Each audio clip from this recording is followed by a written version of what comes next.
Hey, all, everybody. Tonight I am going to be sharing my spoilery thoughts on episode 112 of Lost, titled Whatever the Case May Be. I'm going to be talking about this episode in the context of full series spoilers, so if you have not seen the entire series, please do not proceed with this.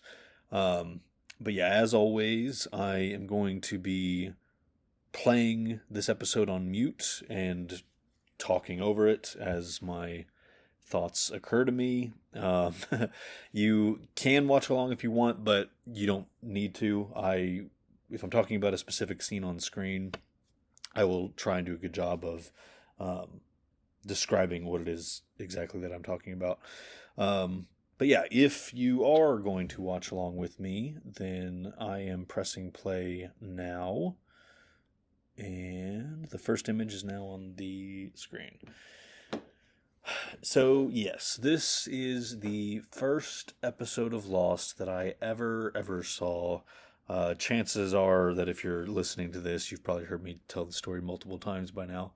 Um, but yeah, it's an interesting one. You know, in retrospect, now that I've seen all of the earlier episodes, it is an interesting uh, episode to jump in on. I think,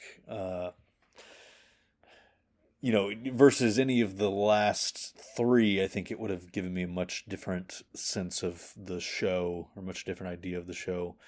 Um, yeah. Well, and so yeah, it's my understanding, right, that, and this is what I've been explaining to our first time viewers, that um, so the mid season finale, if you will, there was only like 3 weeks in between this episode and that one, but um,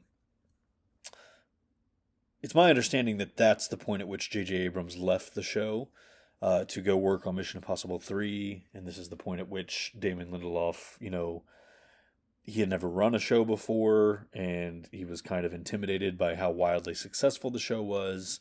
Um, so it was at about this point that he reached out to his former boss from Nash Bridges, Carlton Cuse, brought him on board to be co-showrunner with him. Um, and so I think that this episode, coming into the new year, 2005, um, you can really feel the sudden, and maybe I'm just projecting this onto the episode a little bit, but um, to me, you get the sense that, or I get the sense that they're realizing, okay, this show is going to go on for a while. We need to kind of start pacing ourselves more so than we have been. Um, and I also think you see things like we talked in the group discussions about how I think that originally the plan was that the love triangle would be between Kate, Jack, and Saeed, and I think there are little hints towards that in the very early episodes. But then once you kind of see the chemistry between Evangeline Lilly and Josh Holloway, um, I think the writers quickly pivoted to kind of exploring that chemistry. And then by the time we get to this episode, not only have they explored that, but they've gotten the audience reaction to that, like the way that people have been receptive to it. And so I think that's why this episode's the first one where they really steer hard into the Jack Sawyer Kate dynamic. I mean, I think it's more prominent in this episode than it has been before. Anyways, where was I? Why was I talking about all that? Well, yeah. So again, first episode feels like a change of pace. Because it was my first episode, I wasn't aware of like the real time reaction that other fans had to this episode. Um, and that's why it was interesting hearing the first timers kind of react to it. They thought, based on the last couple episodes, they were kind of craving some more follow up, like some more direct follow up to Claire's abduction and, trying to figure that out. Um, and it's hard for me because it's like on the one hand, I can see, I can kind of put myself in their shoes and see that. But because, again, this was my first episode, and then when I went back and rewatched the earlier ones, like I've just always accepted that this is what it is. This is kind of the way the story unfolds. And it was only much, much later that I kind of put thought into why maybe Claire got put on the back burner for a couple episodes, for pacing reasons. I mean, that's the thing too, though, right? Is okay, or was it always part of the plan to let that kind of fester as a mystery?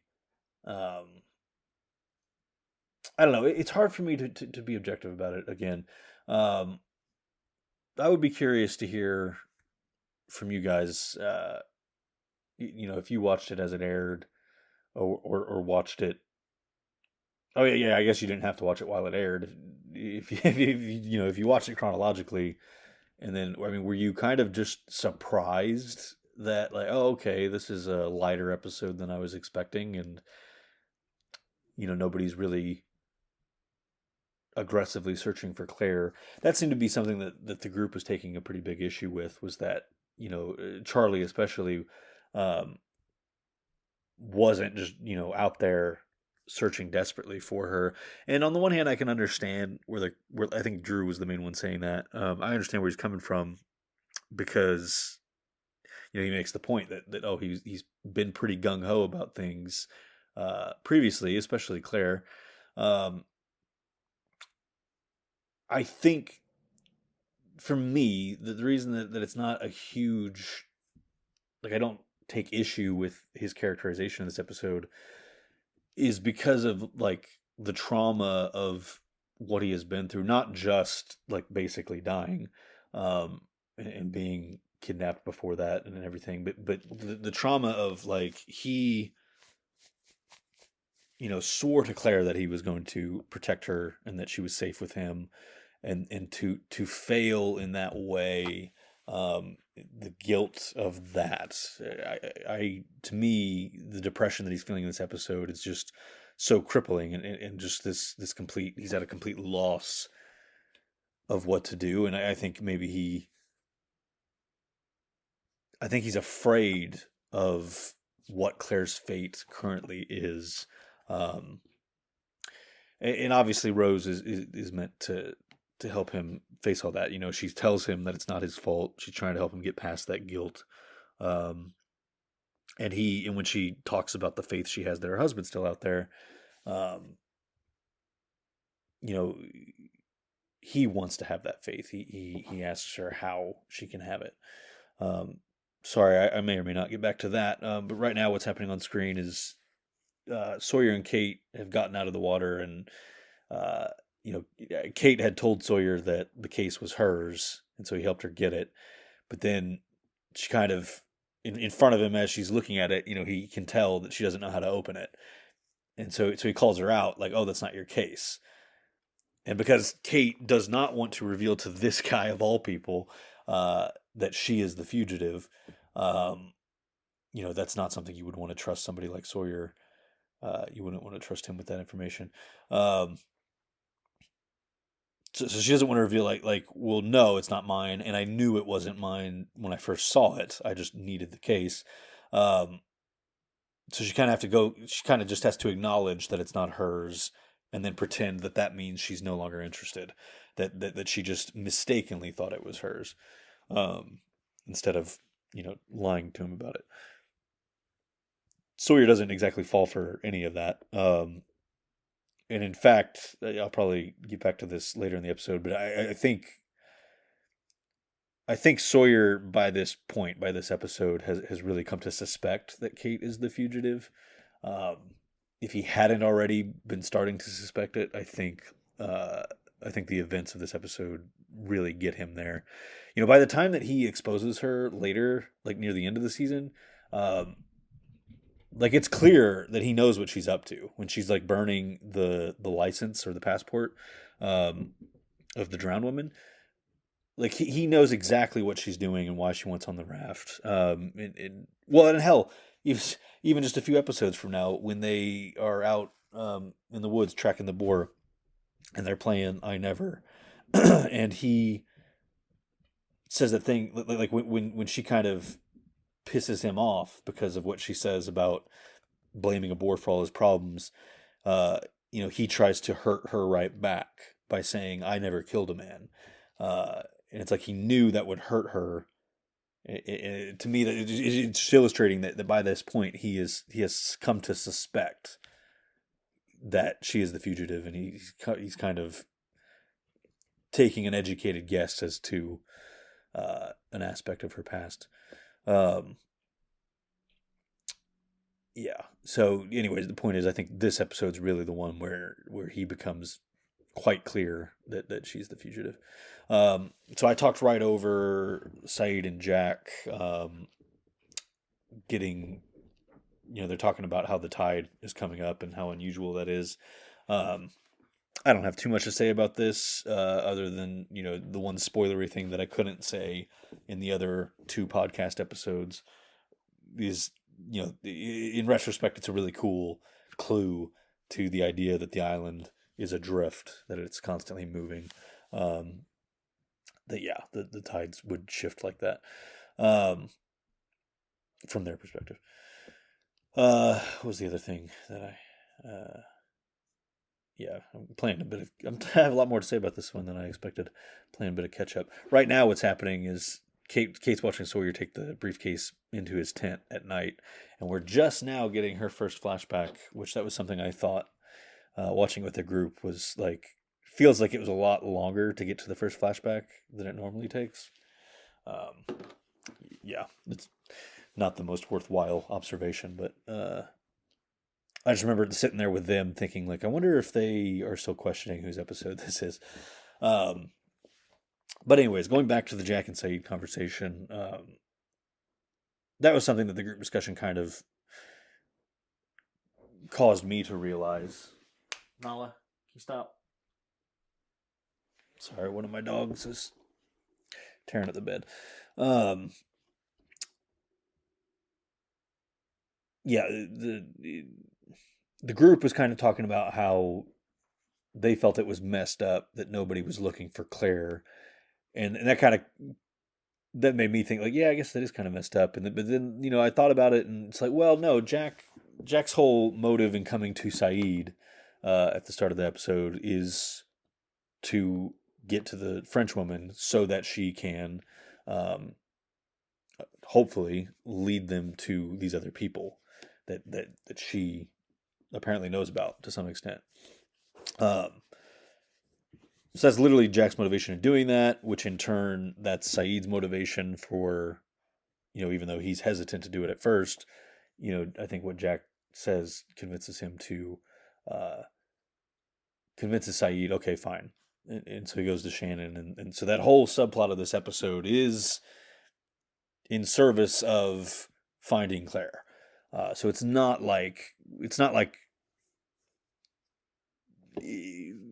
as if this episode just completely ignores the fact that Claire's been abducted and nobody gives a shit. Again, I can see where people are coming from when they say, like, oh, nobody seems that concerned about it, or a lot of people don't seem that concerned about it. And again, I think the people that should care. Kate's kind of got this personal issue here. Charlie's dealing with everything I already talked about, and then Jack and Sayid are making efforts. Not a lot of other people really knew her, and I'm not saying that that's that means they shouldn't care. I just think I think there's not a widespread acknowledgement of like what exactly happened with her. I don't think everybody's quite on the same page about what it meant that Ethan wasn't on the plane and that she disappeared, and I don't know.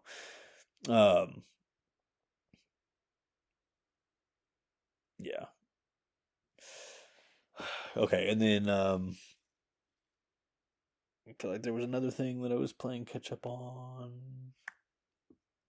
because Jack and Saeed talked, and then it was Boone and Shannon. Did I have anything to say about Boone and Shannon? I don't think so. Um,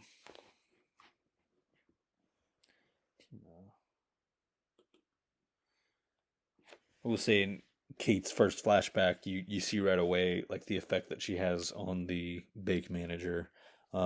He's quite smitten with her, and then by the end of the episode, you realize that Kate seduced Jason to get him to do what she wanted by robbing the bank.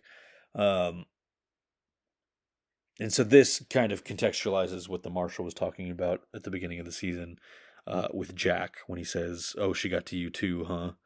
And of course, there's still other things that we will learn in later seasons, or even later this season, when you learn about Tom and how how he got killed by trying to help her, and of course her husband that you find out about in season 3.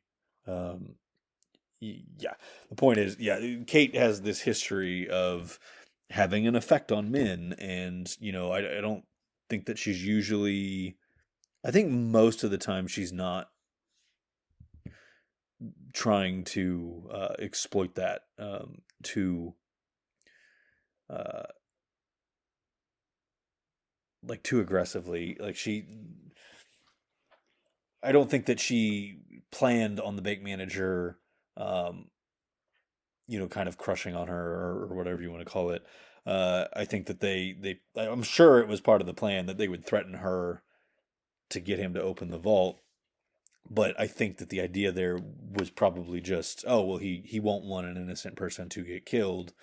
Um, so yeah, like that's why they'll do it. Now maybe I'm giving her a little too much credit there. I mean, I don't. Yeah, I don't think I am because I was gonna say she obviously sets up the meeting that the robbery starts after she has gotten an interaction with him, and that was almost certainly deliberate. I mean, it would have to be it would have to have been deliberate, um, and so you could look at that as like, okay, yeah, so she wanted him to uh, have this connection with her. And you could read it that way, but I think it's more about like just him being familiar with her would make it more likely that he wouldn't want to see her get killed. This person that he actually had an interaction with and has some regard for her humanity. Um, anyways, point is, people, my co-host and people in the group discussion, um, they all kind of read the marshal's comment to Jack as suggesting that he himself at one point was um, manipulated by her or emotionally manipulated by her. Um, and I found that really interesting because it's like, yeah, that actually makes sense that you could read it that way. Um, but yeah, that obviously is revealed to not be what he meant. And yet it still makes sense because he is well aware of her history with all of these men. Um,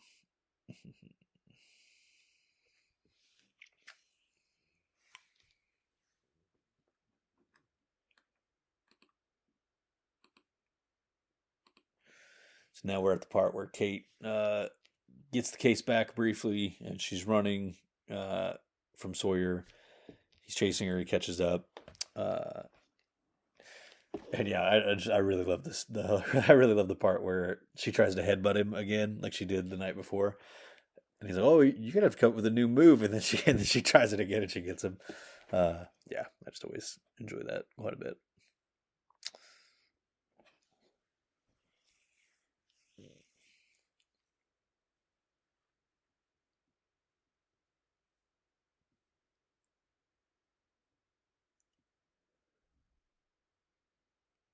And so, yeah, this is also the part where he's telling her, like, look, there's no way to get into it. Like, I'll just give it to you if you just tell me what's inside. Like, all I want to know is what it is that you care about so much. Uh, I just want to satisfy my curiosity. Um, and so, yeah, this is something that somebody was wondering why. I think a couple people were wondering why Kate didn't just kind of lie to Jack about why she wanted in the case.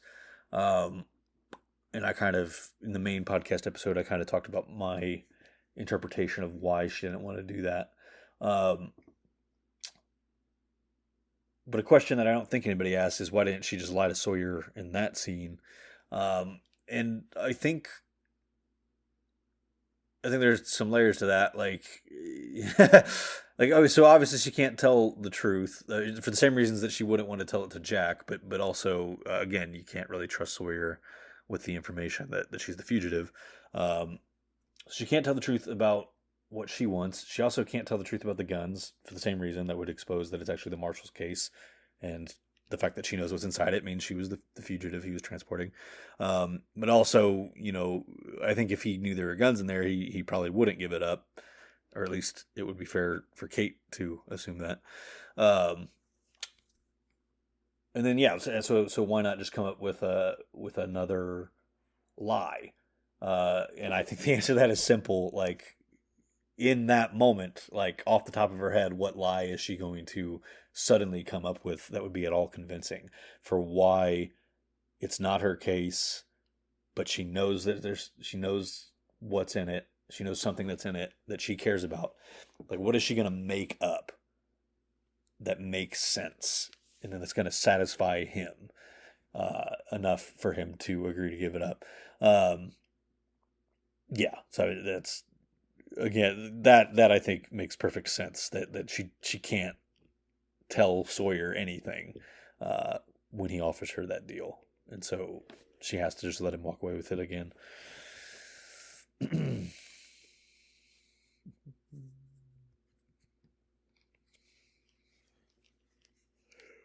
So we got Shannon and Sayid looking at Russo's papers, and I think this is the scene where Shannon talks about how she learned French because of a guy that she dated, and Sayid's like, well, they do say that's the best way to learn a new language. The group commented on that. Julie, I think, said that she thought that was maybe part. She thought maybe something was getting hinted at with Jack and Sun trying to communicate, and maybe this line would be relevant to that dynamic. Of course, if you're listening to this, then you should know. Jack and Son's never, no, not really a thing. And I don't, for that reason, I don't think that's what the writers or, the people making the show were trying to make happen. Yeah, I think Sun's got her own triangle with Michael and Jen right now.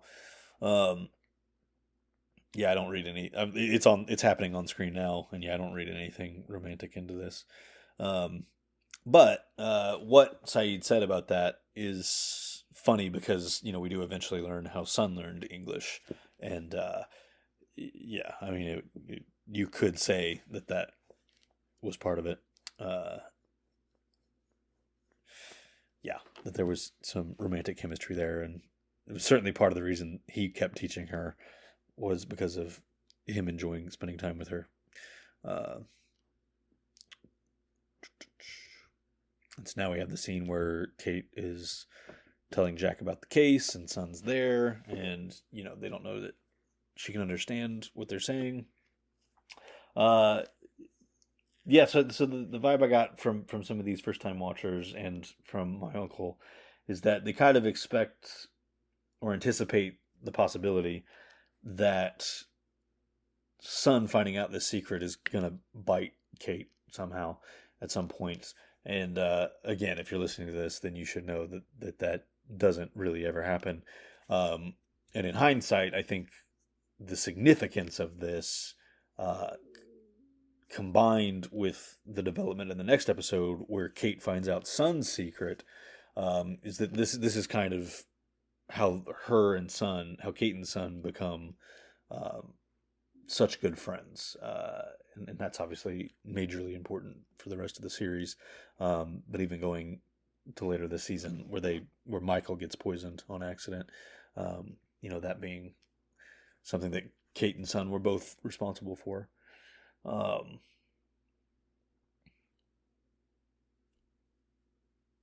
but yeah, and so this is the part where, again, I don't want to. I hate repeating myself like so much. Like if I've said certain things already in both other versions, in one or both of the other versions of these podcast episodes. Uh, but it's just interesting to me watching this scene. Uh, like the moment it becomes clear to Jack that like, oh, okay, like there's something else in the case that Kate's not telling me about that she wants. Because if it was just the guns, and we don't want Sawyer to get them is the only concern, then all we really need to do is get the case away from him. But Kate is insistent on being told where the marshal is buried, and by extension, insistent on digging him up in order to get that key. And Jack knows her well enough that she's not after the guns. And certainly if she was, it wouldn't make sense for her to come to Jack to get help getting them. Um, no matter how much she may not be able to find the body without him. Um,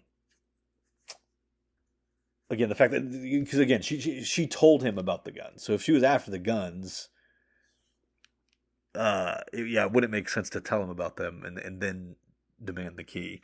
Um, and yeah, so it just makes sense to me in a neat way that like he picks up on the fact that, okay, like you're not telling me everything, and this is kind of becoming a pattern with you. Um, and I think it offends him because again, like he feels like they have this really strong connection, and like he trusts her in ways that other people almost certainly wouldn't. He finds out that she's a fugitive, and he like doesn't tell everybody. He still trusts her in spite of that. He trusts her completely in spite of that. And yet again and again, she won't trust him. When she won't move to the caves, and he asks her like, "Why are you like this? What happened?" And she's just like, "Nah, you had your chance to know. I'm not going to tell you." Um, and I talked about that in the group discussion too. There's also I think the chemistry between her and Sawyer, and Jack's growing awareness of that, and hell, Kate's growing awareness of it. I think all of that is what's got Jack like kind of uh, on edge with Kate. And so yeah, when she comes to him and it becomes clear, like, okay, you're not telling me something, and yet you're asking me to help you with this. Um, like, all right, fine, I'll help you, but we're gonna do this together. Um, you're either gonna, yeah, like if you want to lie to me and tell me that, oh, there's nothing else, like, oh, that's it, like, then uh, then okay, like I'm gonna call your bluff.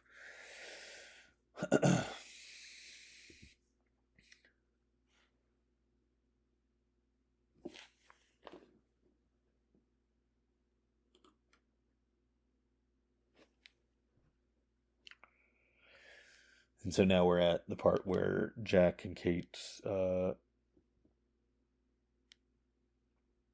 they've dug up the marshal, and Kate is retrieving the wallet. Um, and yeah, Kate pulls her sleight of hand trick, which Jack does not fall for.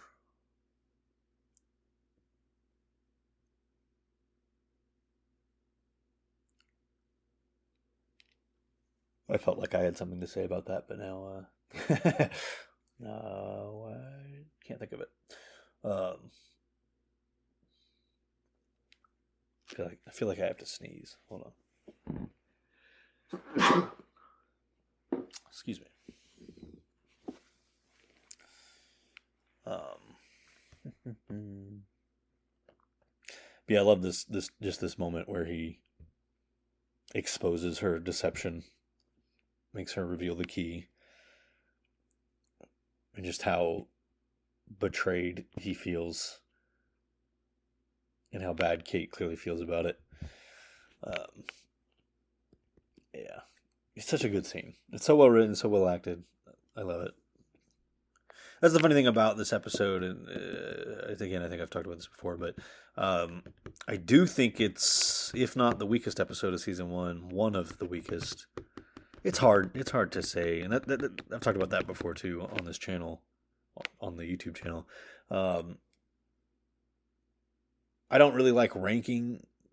That's why I'm not like rating these episodes or ranking them at all, because over the many years, the 20 years of watching this show, my opinion on each episode has fluctuated significantly.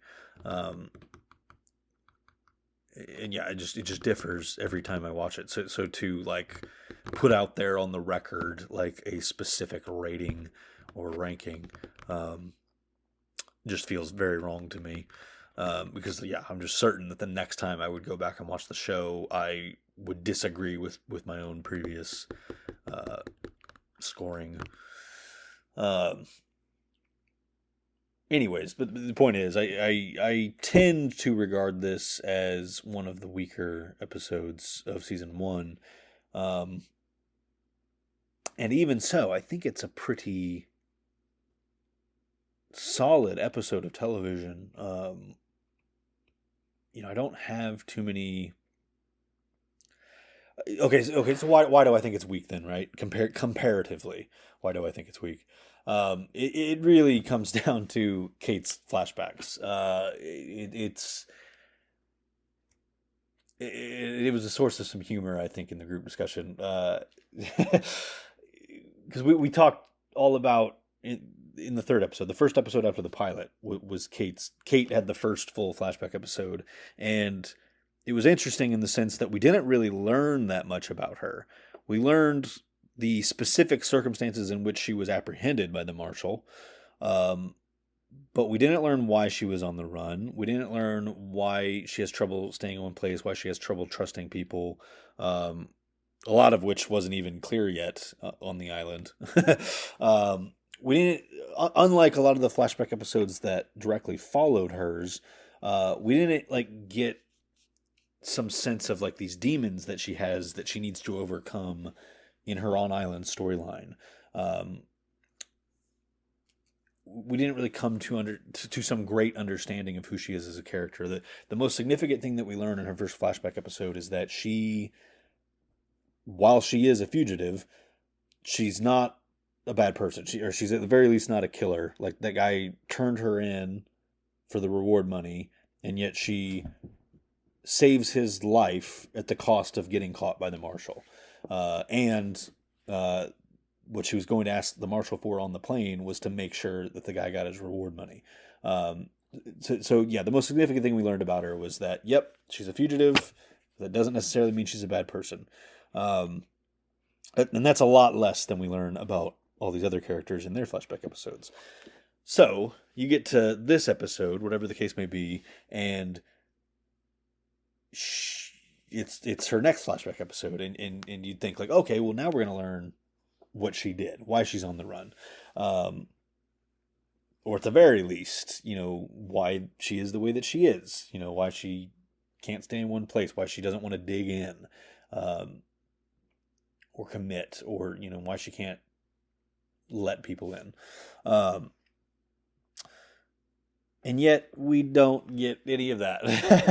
It's her second flashback episode, and it's, once again, we don't really learn anything new about her. We once again, they kind of mislead us for a second to think like, oh, okay, she's a really bad person actually. But then by the end they show, okay, no, once somebody was at risk of getting killed, she shoots all of the other robbers in non-fatal ways, and saves the manager's life. So once again, it's like, okay, yeah, she's a criminal, sure, but she's not a bad person, and certainly not like an evil murderer type. And then when Jack like demands, okay, what is the deal with this toy. She says, it belongs to the man I loved. It belongs to the man I loved. It belongs to the man I killed. And so that hints at like, okay, so what she actually did, and what we still will see at some point, is that she killed her significant other, be it a husband, boyfriend, what have you. Something happened that for some reason she killed him, be it accidental or in defense or what have you. And okay, so yeah, you could look at that as like, okay, well, the episode at least hints at what she did. But yet again, if you're listening to this, then you, like me, know that actually, when we get to her third flashback episode, it's revealed that not even that is what she's actually on the run for, and that also happened while she was already a fugitive. And I started laughing at one point in the group discussion. I think I cut it out of the edit, but yeah, they were talking about how it's like, oh yeah, we still don't really know anything about her, and basically everything I was just saying we were talking about. And then I just started laughing because I was like, oh, I cannot wait for them to get to her next flashback episode and then be like, Jesus Christ, like what did she do, and why do they keep stringing it out like this? Yeah, I don't know. So yeah, so from that standpoint, I think that's why I think it's weaker. The placement doesn't help as far as after the Claire thing, but that's not really a criticism of mine. Um, I think that, yeah. Um,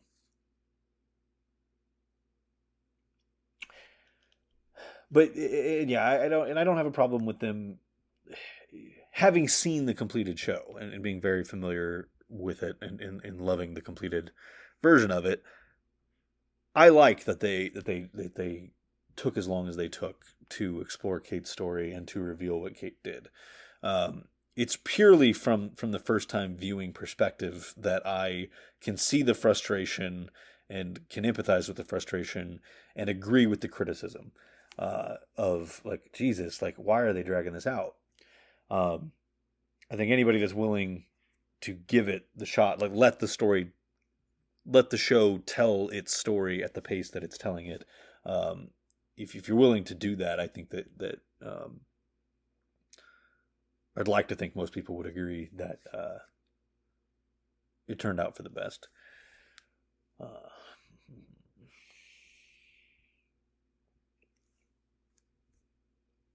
See, now I'm like wondering, like, am I just not recording these commentaries like at the right times? Like, am I just so like mentally exhausted that's why I struggle so much with having things to say? Because I had no idea what I was for the most part. I had no idea what I was going to talk about in this episode, and yet I feel like this one I've had like the least amount of dead air. So it's super weird. Yeah, it's very hard for me to predict like when I'm going to be in a talkative mood. And sometimes it's not even about being talkative. It's like sometimes I literally can't say words right. It's like my mouth gets tired before the rest of me does, and like I'll start slurring my words in some of these. I feel like, but yeah.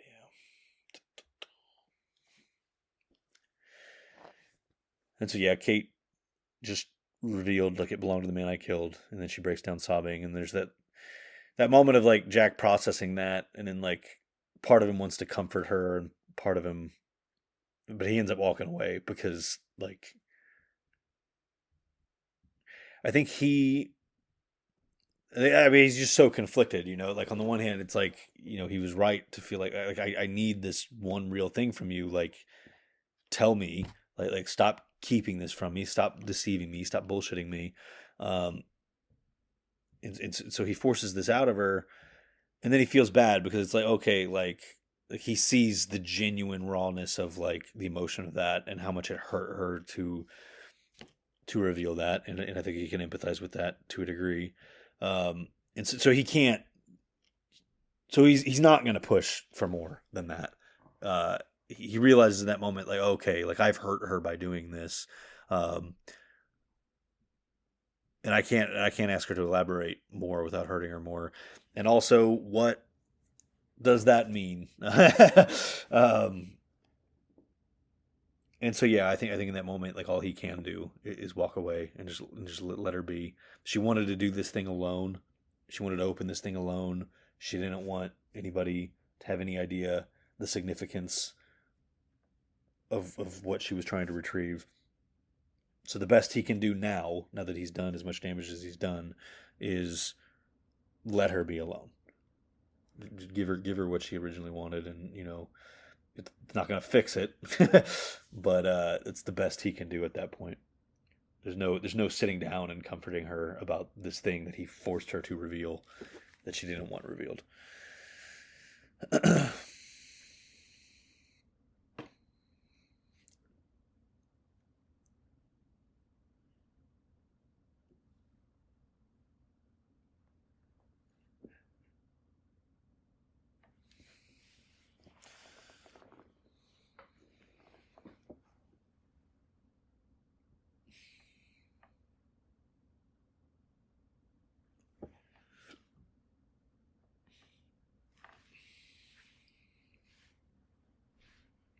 So yeah, Rose is having Charlie pray with her.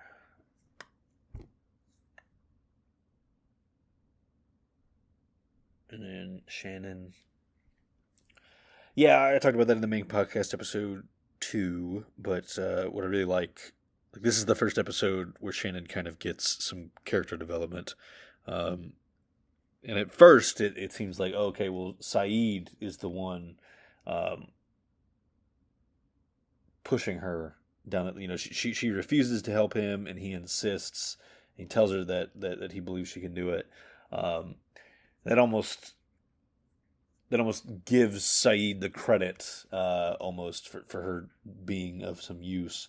But what I like about how the writers handled it was, um, they have him get frustrated at her, and have him basically reinforce her insecurity.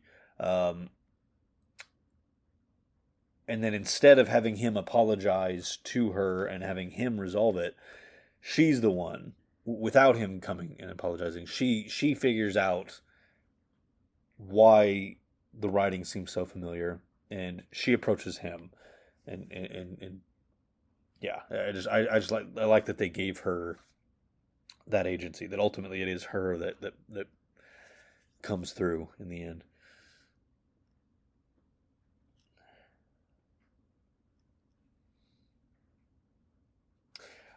I read it. I think it was on Lostpedia that I read this. I don't think it was like in a plot hole thing. Otherwise, I would have mentioned it on the main podcast episode. But I remember reading somewhere recently that somebody pointed out that in the French dubbed version of Finding Nemo, that song does play, but the song isn't played in French, like because it still just plays like the English version of that song. Um, and again, I don't think it was in the plot hole section of Lostpedia, but the implication of somebody saying that, I feel like, is that like, oh well, Shannon shouldn't have remembered the song because it wouldn't have been in French, and I disagree. Like I think that um, the song sounds familiar, like the lyrics sound familiar, even in French, and it reminds her of that kid watching that movie, and then yeah, she just associates the French lyrics with the song that she heard on that. It didn't have to be in French, is what I'm trying to say. When she heard it all those times on the movie, it didn't have to be in French for her to think something was weirdly familiar about the lyrics she was reading. But all right, we're officially in the credits of this episode, so now I will do my own credits real quick. And then I think I have a couple of comments to address. At least one. I should have gotten that ready. So, yeah. So, thank you to candidate number 90, Ben Ward. Candidate 108, Jeffrey Winslow. Candidate 69, Brian Phillips. Candidate 32, Chuck Boyd. And candidate 341, Hans. I'd also like to go ahead and say thank you to the multiple people that have donated equipment and resources used in the production of this podcast. And those include Mary Mullins, Brandon Huth, Charles Huth, William McMinn, and Charlene McMinn. Okay, and yeah, I'm shocked that I forgot that this was the comment that I was excited to address. Um, yeah, so basically, this comment comes from Ben Ward, Time Gentleman, and he says the main mystery of this episode is, of course, why is the toy plane being kept in a bank vault? I asked you in the Discord, but we never really came up with a satisfying answer. Yes. So, well, and then there were some responses to that I also want to read. But real quick, I want to acknowledge the Discord part. I feel like I came up with as satisfying an answer as was possible. But if anybody else can come up with a more satisfying one, by all means. But yeah, before I get into that, Homo sapiens 99 responded to Ben, or 97, sorry. I thought the marshal said in a later flashback that he did it to taunt Kate. So, and then, yeah, I'm going to read, because Ben responded to that as well. But real quick, I just want to say that's, well, so I'll read what Ben said first. But because there's a couple of inaccuracies on Homo sapiens and Ben's parts. That I just want to clarify. So Ben responded to that saying, I don't think so. I know he relays the story to some security guy at the airport, maybe in a flash sideways, but I don't think he ever mentions the reason for the plane being in the vault. And then, so Ben, I noticed, like, I can see that response on my end, like in my YouTube studio thing, but I did notice that it's not visible on YouTube for some reason. Which is why you commented again. Sorry, I thought I replied to this. I don't think he did ever say that. He relays the bank story to a security guy at the airport. I think in a season 6 flash sideways, but he doesn't say why he put it there. So yeah, the thing that Ben says there that I want to correct is that it's not in the flash sideways. It's in the season 1 finale. Where everybody gets, like all the main 815ers that are still alive get, or at least most of them, get like their own little flashback to the day that they got on the plane. And Kate's flashback is when she's with the marshal and he's talking to the security guy in the office, and the security guy asks him why he needs 5 guns. And then he starts basically recapping the things that we saw in Kate's flashback episodes this season. And in that recap, because he's like showing the plane and he's saying that, oh yeah, she gets her boyfriend killed. You know, what was his name? He's like, and so yeah, so I take it and I put it in a security box. Yeah, and then it's the thing that Homo sapiens said that I want to clarify. Yeah, it's not quite accurate. The Homo sapiens said that he thought the marshal said in a later flashback that he did it to taunt Kate. Not quite. What the marshal said is that, you know, somewhere in the 3 years that I was chasing her, she starts calling me to taunt me, or she starts calling me to whining on about her mitigating circumstances. But what she's really doing is taunting me. So I tell her, like, hey, I've got your boyfriend's plane locked up in a security deposit box. And then he says somehow she finds out which bank, which vault, you know, which box, and then seduces some idiot to break in. So yeah, with those things clarified, what is not, like, Ben is right that it's not really established why, like why would Mars, why would the marshal from the crime scene where Tom was killed, and that had that whole box of sentimental items, the time capsule, why would he take that plane specifically? I mean, why would he take anything and lock it in a safety deposit box? But yeah, like, why? Yeah, I think that's an absolutely fascinating question. And so what I will say that I didn't say on Discord, as far as like why the plane specifically, um, this is just me, coming up with something. You guys can decide for yourselves if you think it's satisfying enough to accept. My thing is, it's better to accept some explanation that makes some amount of sense than just writing it off as a plot hole or a plot contrivance. But yeah, so in my head, like if she's calling him all the time, or I mean, who knows how frequently, but over these years, she's calling him. Um, I think it makes sense that she would ask about the plane. Like, what did you do with his items? And they meant something to him, and that plane especially. I can visualize a scenario in which it would come up that she's concerned that those things would be just thrown away or locked away in some evidence locker or something. I don't know that she would inquire about it. Um, and then because the marshal would then know that she is attached to this thing in some way, it makes sense. Oh yeah, so getting to the part that I did say on Discord way back when, the only thing that makes sense to me is for why he would put it in a safety deposit box and then tell her about it is that he was using it as some kind of bait, that he wanted her to go and break in and try and steal it, and that was how he was going to catch her. Um, the problem with that is that we know that she does do that, and there don't appear to be any marshals waiting to spring a trap. So yeah, the only thing obviously that's like halfway joking, but I mean, yeah, the only thing that would make sense is like, okay, well maybe their budget got cut by the time that she robs the bank. That maybe they had marshals sitting on the bank for a few weeks to a couple months, or maybe they were just sitting on it every so often. But yeah, it would make sense that they couldn't afford to pay marshals to sit on this bank 24/7, hoping that she would show up, with that being a long shot.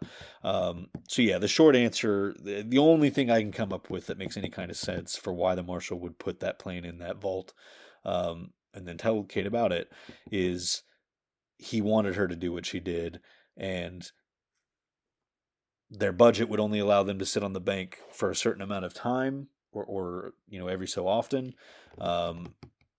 And she happened, either she intentionally did it, or just lucked out and didn't orchestrate the robbery at a time when the marshals were present. Yeah, so that's what I got. I hope. I'm not sure if I'm not sure if you'll find that any more satisfying than the first time that I came up with that. But yeah, if anybody else has something that they think makes more sense that is just not occurring to me, yeah, please do share that. But yeah, as far as I'm concerned, just by putting that much thought into it, I don't regard it as a plot hole. It does seem like maybe the writers didn't put that much thought into it. And that happens. That's okay. But yeah, as far as like a person engaging with the story, once something like that is pointed out to me, I prefer to try and come up with my own explanation for it before I just blindly accept it as is not making sense or being a plot hole. But okay, the one other comment, I don't have a lot to say about this one, but I thought it was a really good comment, so I thought it was worth reading out. It came from Lucas43434 on last week's first time viewers discussion about all the best cowboys have daddy issues.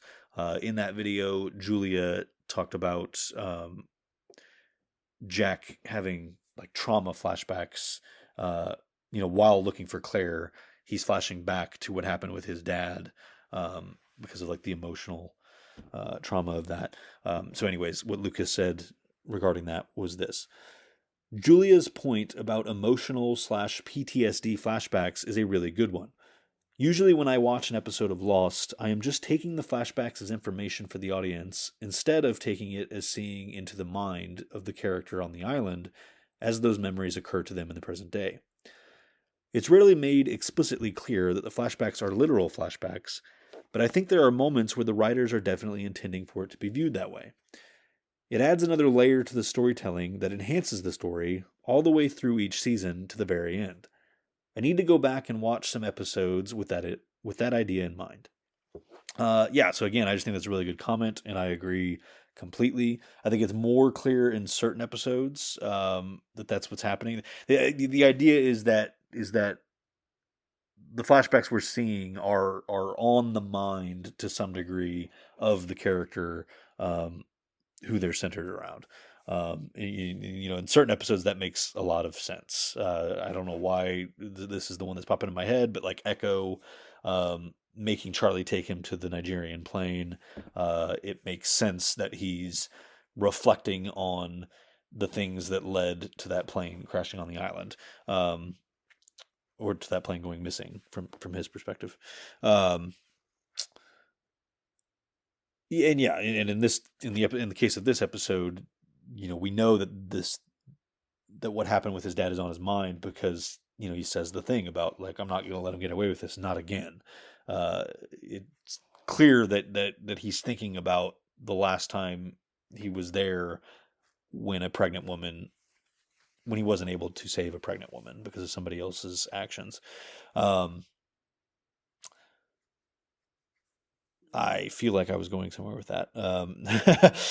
But yeah, I thought it was a really good comment. And yeah, it is always worth thinking about. Okay, why are these events on this character's minds? Like why is this relevant to this person as these things are happening in the present?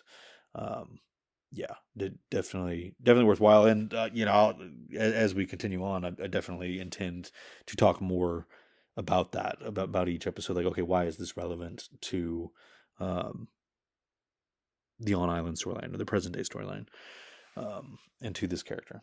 But okay, I think that's everything I've got for this. Yep. Next week I'll be talking about Hearts and Minds. And in between now and then, you'll see our main podcast episode for Hearts and Minds, and you'll see our first time viewers discussion on that same episode. So yeah, I hope you guys come back for any and all of that, any or all of that, any and or all of that. Let's go with that. But yeah, until then, as always, namaste and good luck.